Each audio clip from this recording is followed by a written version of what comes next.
If you're somebody that's into personal development, wellness, spirituality, you have probably heard the term self-aware before.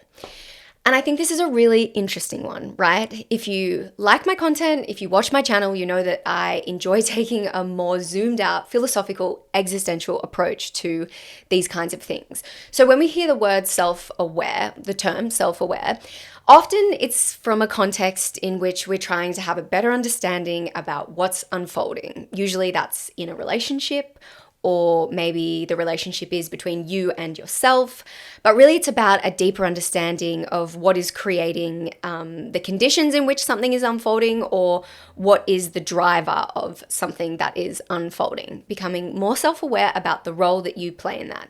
Don't get me wrong, I think this is an incredible pursuit. And if you are someone that has been told you need to be more self-aware by a really good friend or a therapist or a partner, that would be hectic. But if your partner has said that to you, I'm sure they've done it with loving intention, then maybe that's what you're deeming as the thing that they want from you. More understanding of why you do the things you do and why they result in the outcomes they do. For what other reason are we here than to learn about this whole human existence thing? But I do often think that in these contexts, this idea of self-awareness can get really bogged down in the knowing. And I don't know if that actually helps us get the outcomes that we want when we say we want to be more self-aware, or when we respond to someone else saying you need to be more self-aware.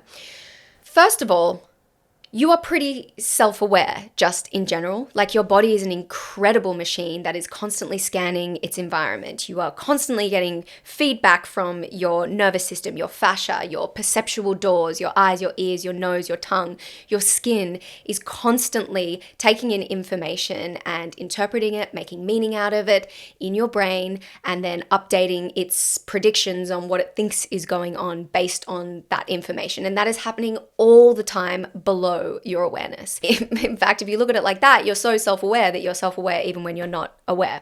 And I think that's pretty cool. But I think when we look at the conscious brain and what we are actually conscious of, trying to become more self-aware can often lead to more self-policing, more scanning of your environment, more the need to sniff out more threat, and more anxiety, which is not what we need in the chaotic and very distracting world that we live in. Having said that, your body and your being is already pretty self-aware. What do we want to do with this term, self-aware? Well, I think that actually what we mean is we need to be more honest about what we are aware of. And that's tricky, right? Being honest about what sensations you do feel in your body, what meaning you are making out of things, what is actually going on for you internally and perhaps even externally. That is the tricky part. And that's the part that people, I think, find hard because it requires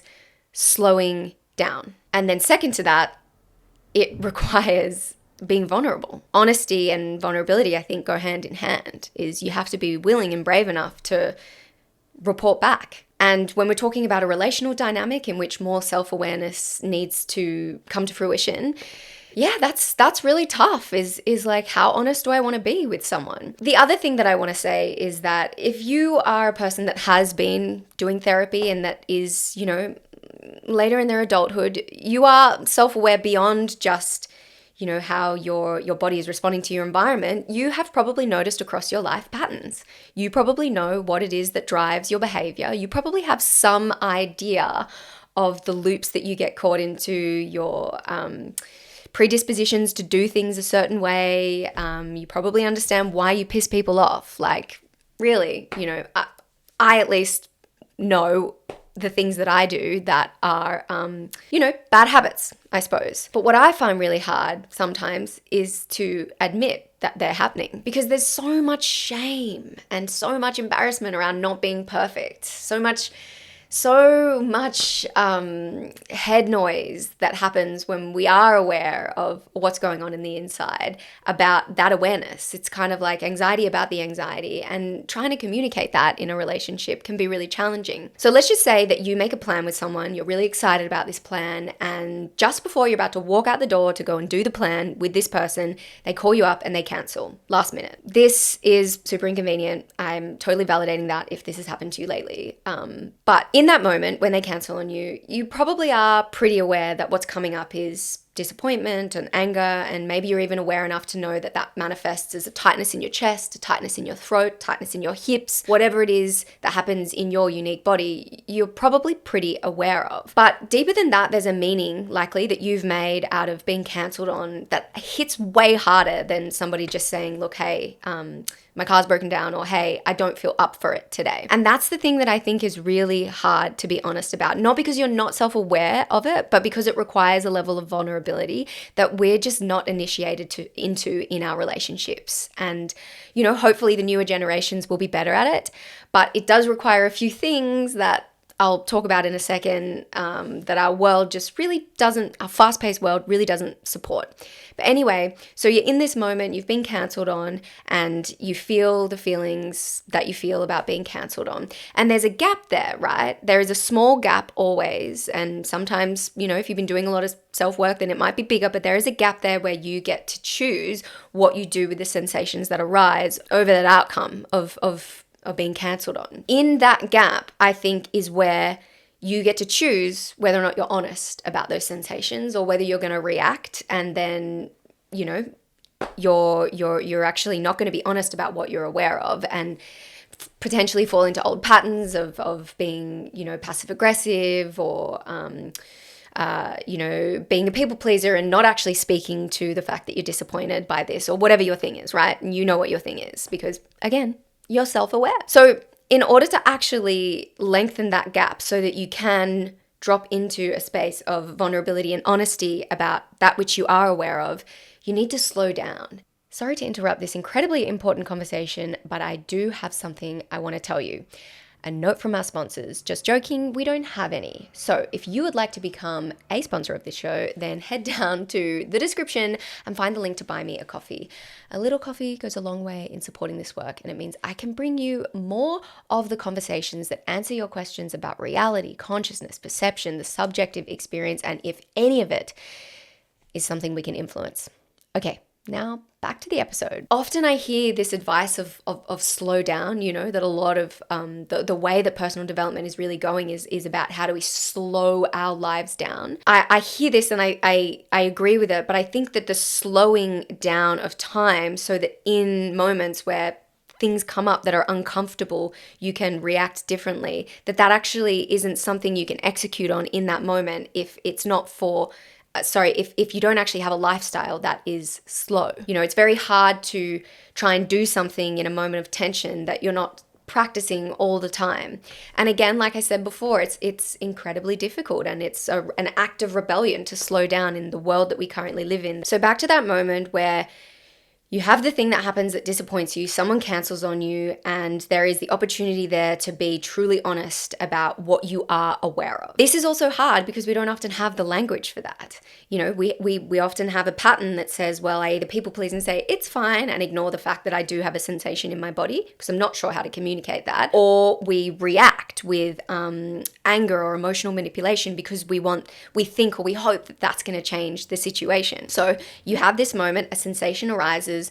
What language do you use to communicate that once you've slowed down and actually given yourself the time and space to tap into, all right, what am I aware of? I think that, this can be hard, and we get the advice that communicate what you're feeling in your body. I feel a tension in my chest. I feel a tightness in my hips. I feel a pain in my temples. I've got a headache coming on. Or I just feel I feel funny about that. I think that we can overcomplicate like how we communicate it. And even as I'm saying this out loud, I am myself overcomplicating it.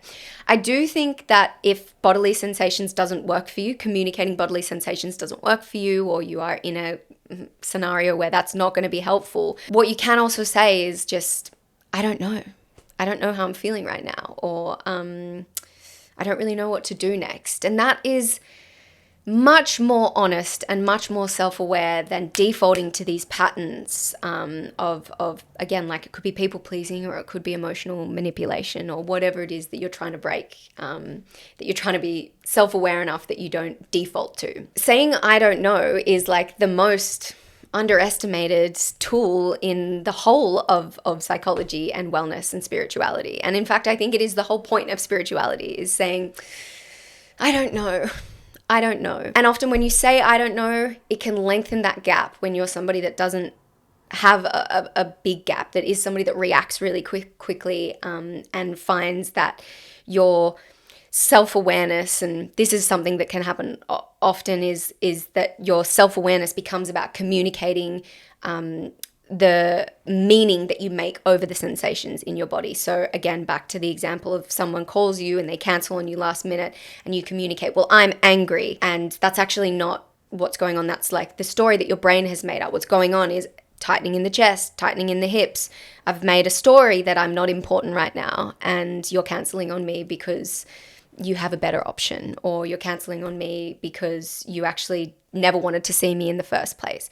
That meaning that happens, that we don't communicate because we're scared of being vulnerable, that is also, it's hard. And so you don't have to communicate that. You can just say, I don't know, on the pathway to eventually being able to communicate something like that very honestly and very vulnerably. The very messy options that I've given you that I hope you can take something away from are saying, these are the sensations that are in my body. If you feel called to communicate things in that way, saying, I don't know how I'm feeling. I don't know what to do next, to give yourself more time in that gap, and then creating a slower lifestyle so you actually have a bigger gap in which you can sift through what you are aware of, draw that out, and then communicate that. The hardest bit, the vulnerability piece, getting around the embarrassment of being truthful about why you feel the way you feel and what's coming up for you, that I think I don't really have an answer for. In fact, I think that's the that is the hardest thing. That's why we default to these patterns, because being honest about how we feel feels embarrassing. It feels like the antithesis to the perfection that we, particularly as women, are raised into, that we shouldn't have as many big feelings as we do have. And if you're a sensitive person like me, that for sure would be your story of, I don't know how to communicate these big feelings because they feel so big that it's easier just to do what I've always done, which is, go in either directions, as I've mentioned before with the patterns. I don't think you need to be more self-aware. In fact, I think you're doing all the awareness things, and what you need is slowness, better language for communicating what you find when you do slow down and you are aware of things, or the little tool of saying, I don't know, I'm not sure what to do next. The most underrated tool in life. Being okay with uncertainty. I hope you can take something from that, and I look forward to hearing your feedback in the comments. What has this arisen for you? Do you have a better tool? What do you think about that gap that I spoke to? Yeah, drop me a line and let's keep the chat going. I'll see you next week. Thanks so much for making it to the end of the episode. I trust you had a good time, so let's stay in touch. I have Instagram, I have TikTok, I have Substack. All of those links can be found in the description, and I would absolutely love to hear from you. I also really enjoy when you get involved in the comments on the episode. And if you really love this content, then please buy me a coffee. There is a link for you to donate to the show in the description as well. A little goes a long way, and it really does support me to bring the conversations to your eyes and your ears that answer the burning questions. Well, no promises that we'll answer the burning questions, but at least we'll be asking them together. So buy me a coffee, or 2 or 3. I'll take whatever I can get. All right, see you on the next one.